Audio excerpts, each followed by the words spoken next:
Salut PowerShell pour débutants, nous en sommes maintenant à la partie module 3, la syntaxe d'une commande. Donc une commande, qu'est-ce que c'est? Déjà vous avez un verbe, plus la commande, plus les paramètres, plus les valeurs. Donc on commence doucement, hein, dans la partie scripting on ira un peu plus loin. Mais en tout cas là, mon but c'est de vous faire comprendre la syntaxe. Donc par exemple, get ici c'est le verbe. La commande, c'est child item. Donc ça, c'est comme un dire. Hein. Tiret pas, c'est un paramètre.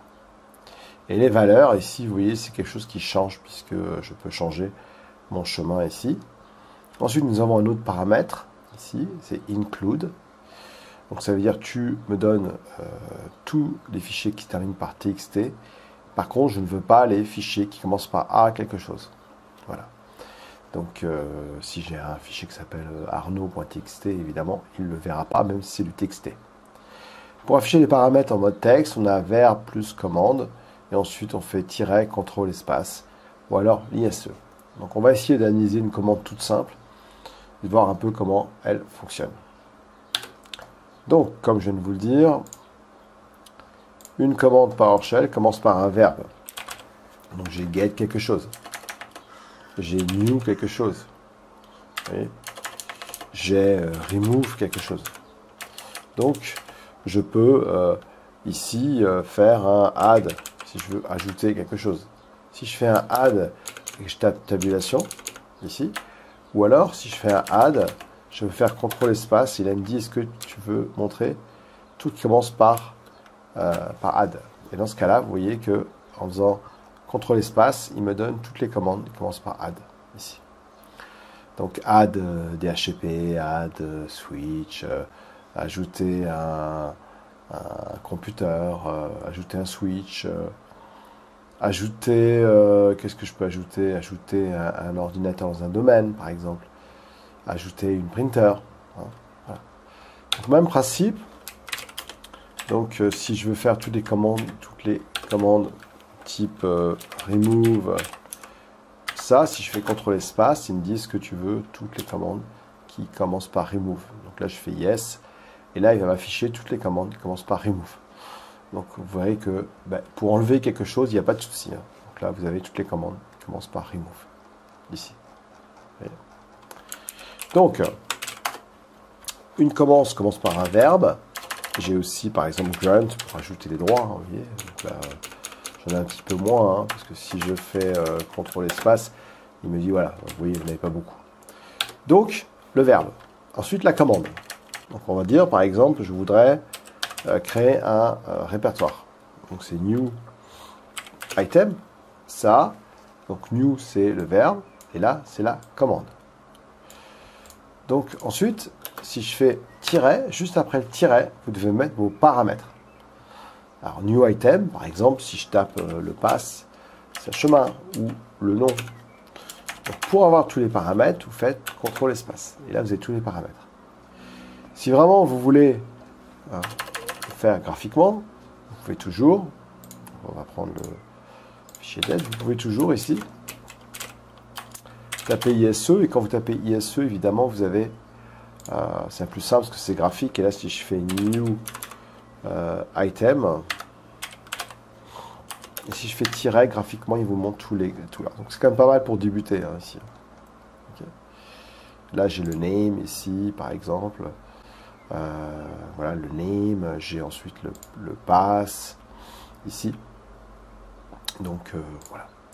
Bon, moi, j'aime bien travailler comme ça. Hein. New item, ici, contrôle espace. Donc là, il faut analyser les paramètres. Donc ici, vous remarquez que si vous voulez utiliser par exemple le paramètre pass, je ne fais pas entrer. Hein. D'accord? Il faut juste aller sur le paramètre et je fais espace. Donc maintenant, il va me demander où je veux. Là, c'est le but, c'est de créer un répertoire. Donc on va dire qu'on va le créer sur ces deux points, backslash, sur la racine. À moins que j'ai. Ah voilà, dans doc, c'est encore mieux. Donc ici, ça, c'est une valeur. C'est en blanc, ici. Ici, c'est en gris clair, c'est un paramètre. Et là, c'est mon verbe suivi de ma commande, ce qui fait une commandelette. Cool. Ok, maintenant, il me faut le nom de mon répertoire. Donc si je tape ça et que je fais une tabulation, il le remplace. Le nom, on va l'appeler Office 2016. Ensuite, eh bien, si je fais entrer tout court, il m'a créé en fait compte un répertoire. Enfin, même pas, parce que vous allez voir, à votre avis, est-ce que c'est un répertoire, ça, ou c'est un fichier? Alors, allons voir dans Docs et faisons un dire. Eh bien, vous avez remarqué que là, c'est un fichier qui m'a créé. Et c'est pas ça que je voulais. Donc, du coup, je vais mettre item type, et là, je vais mettre directory. Ah, il existe déjà. Donc, j'ai dit une erreur. C'était bien un... Si je fais cd office... Ah, mais non, mais c'est normal, c'est moi qui dis une bêtise. Ah là là, il existe déjà, je ne peux pas avoir un fichier et un répertoire du même nom. Donc là, on va dire qu'on veut alors, vous savez quoi? On va le supprimer d'abord. Donc, je vais juste faire un remove. Remove, à votre avis, quoi? Bah, item. Hop là. Voilà. Et là, je vais lui dire, enlève-moi Office 2016. OK. On refait New Item. Vous voyez un petit peu, bon ça, vous le saurez avec l'expérience. Hein. Il fallait créer un répertoire. Donc, mettre bien directory. Donc, si je fais entrer, voilà. Et là, je peux aller dedans. Donc, forcément, c'est un répertoire. Donc, vous voyez que j'ai étudié comment créer un répertoire. Donc, on a bien ça, c'est une valeur, paramètre. Ici, directory, c'est... Alors, je peux mettre soit directory, soit fichier. Donc, si je veux, dans Office 2016, créer un fichier qui s'appelle, par exemple, lettres.doc. Donc, ce sera quoi? Ben, new item. Dans le pass Office 2016, alors, vous voyez que, pourquoi il y a marqué point? Parce que c'est relatif, c'est là où je suis. Donc, je suis dans doc, il y a marqué point ici. Voilà. Ensuite, je voudrais créer un fichier que j'avais dit qui s'appelle lettres.doc.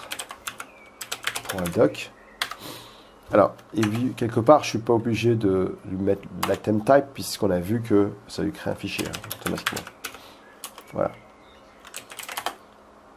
D'ailleurs, si je fais un get item lettre, ici, il me montre bien que ça a été créé ici. Donc, je vois bien mon fichier. OK? Donc, ça veut dire que j'ai créé en deux commandes. J'ai fait un new item pour créer mon répertoire. Et ensuite, j'ai créé ici un folder qui s'appelle Office 2016. Pour avoir la liste des dernières commandes que vous avez tapées, vous pouvez taper get history. Et là, vous avez toutes les commandes que j'ai tapées. Donc je peux même fermer PowerShell, il n'y a aucun problème, puisque dès que je le rouvre, il me récupère mes commandes. D'accord. Par contre, si je fais un get history, c'est vide. Mais en tout cas, il m'a bien gardé ici toutes les commandes que j'ai tapées. Donc on va voir maintenant, enfin par exemple, si on fait on va faire Start Service. Donc, je vais faire un Start Service par exemple, et vous avez remarqué que si je fais Entrer, il me demande déjà le nom du service. Et vous voyez, donc ça veut dire que le paramètre, il me demande minimum le nom du service. Donc ça veut dire que c'est un paramètre qui est obligatoire. Alors comment on sait que c'est obligatoire? Ben, en tapant la commande. Sinon, si je fais un getHelp start service et que je le mets en mode full par exemple, non, ou alors vous savez quoi? On va plutôt le mettre le paramètre name. Et vous voyez qu'il est required. Ça veut dire qu'il est obligatoire. Donc c'est pour ça qu'il n'a pas voulu. D'ailleurs, on le voit bien parce que si je fais un getHelp, ici, vous remarquez que si je vais ici sur le nom, donc là j'ai start service, ce qu'on appelle le name ici, il y a name, on voit tout de suite qu'il est obligatoire parce qu'il y a deux crochets ici. Quand vous avez deux crochets, c'est que c'est obligatoire. Voyez ici. Voilà. Donc si je fais un get service, ben là il n'y a aucun paramètre qui sont obligatoires. Voilà. Par contre, si je fais un start service, là je suis obligé de lui mettre le mot spooler. Alors remarquez une chose, c'est que je suis pas obligé de mettre le -name spooler. Start service, ça suffit. J'aurais pu mettre ici -name spooler. Ok. Mais c'est un paramètre qui est, dès que vous mettez le nom, c'est le premier paramètre qu'il va utiliser ici. Voilà. Donc vous voyez comment on analyse la syntaxe d'une commande. Donc, on va prendre un autre exemple. Donc, on va aller dans le répertoire Docs. Voilà, et dans Office. Donc, vous vous en souvenez de l'exemple que j'ai montré tout à l'heure avec getChildItem. Là, vous avez quoi? Vous avez exclude ou include. Vous voyez, par exemple, vous pouvez dire eh bien, je veux exclure certaines choses. Ou je peux lui mettre, donne-moi que des directories, que des files, ou même les fichiers cachés. Ou ici, en recurse, on peut aller dans notre répertoire. Donc voilà, donc j'ai un certain nombre de choses ici. Donc je peux vraiment lui dire, bah, tu me donnes, évidemment, dans le pass. Alors, est-ce que j'ai un répertoire là-dedans? Est-ce que j'ai un fichier? Ouais, lettre.doc. Donc c'est vrai que si je fais un... Alors n'oubliez pas qu'un dir, c'est la même chose que getChildItem. Parce que si je fais get alias de dir, il vous dit que c'est getChildItem. Ouais. Donc je peux faire un get, un dir, hein, c'est la même chose, dir. Et je peux faire un include, par exemple, l'étoile.doc. Ok. Étoile.doc. Mince. Étoile.doc, ça marche mieux avec le point. Voilà. Donc ici, il m'a dit, voilà, tout simplement, ben, tu me donnes tous les fichiers qui se terminent par doc. Ok? Voilà. Et je peux exclure ce que je veux. Donc, une commande, hein, une commande, quelle que soit la commande que vous voulez, c'est très simple. Même chose, hein, si j'ai get printer ici, par exemple une printer, si je fais get printer, il m'affiche la liste de toutes les printers. Oui, par défaut, il vous affiche le nom, le computer name, le type, le driver name et le port name. Un truc qui est pratique, c'est que si je veux sélectionner que, par exemple, le nom et le driver name, eh bien, on va pouvoir sélectionner ce qu'on appelle les select. Et évidemment, je suis obligé de séparer par ce pipe parce que dans getPrinter, je ne peux pas choisir justement ces paramètres-là. Donc, si je prends name, virgule et driver name, il m'affiche évidemment maintenant que ces deux valeurs-là. Tout simple. Hein. Ici. Voilà. Après, je peux lui dire, par exemple, je peux faire ça et je peux lui dire where, par exemple, je parle driver name, par exemple equal, et puis je voudrais ça, par exemple. Donc là, si je fais ça et que je fais un bouton droit, je peux mettre ça, ça, ça, et il me donne que, évidemment, les drivers qui ont ce nom-là. Alors ça peut être equal, not equal, contains, hein, donc il y a énormément d'opérateurs ici. Ça c'est un exemple des pipes. Alors les pipes on les verra plus en détail, hein, parce que là c'est vrai que ça, on va un peu trop vite. Mais voilà, c'est vraiment le syntaxe d'une commande. Hein.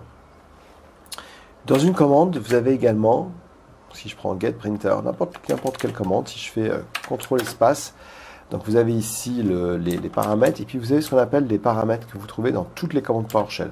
Par exemple, asJob, verbose, debug, error action, warning action, information action, error variable, warning variable, information variable, out variable. Tout ça, c'est des choses que vous trouvez dans toutes les commandes. Alors que les vrais paramètres finalement de getPrinter, ben, il n'y en a pas beaucoup. Hein. Il y a name, computer name, et voilà. Donc, il n'y en a pas beaucoup. Par contre, si je fais évidemment un add printer, alors là, j'aurai beaucoup plus de paramètres. Et j'aurai toujours mes paramètres par défaut qui sont ici. Vous voyez, donc je peux faire, si je fais Alt, pour montrer que c'est ici. Ok? Cool? Bon.